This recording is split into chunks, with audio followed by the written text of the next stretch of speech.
Hello guys, welcome back with our new video. In this video I'm going to show you how to fix iPhone lagging after iOS 17 update. So guys, if you are using iPhone and when you have updated your phone to latest version iOS 17 and facing the issue that iPhone lagging, then I'll help you how to fix this problem. So guys, you can easily fix this problem. So let's start without wasting any time. So guys, simply first of all you need to open your settings, and guys you need to scroll it down, and guys click on general, and guys after this you need to click on transfer and reset iPhone. Click on reset and reset all settings, and guys after doing reset your problem will be fixed.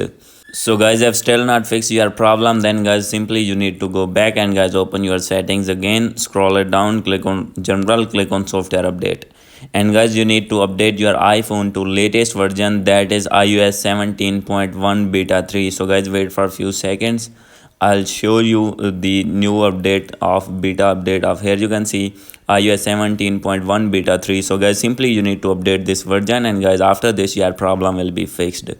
So guys, hope you like this video. If you like this video, please do subscribe, comment.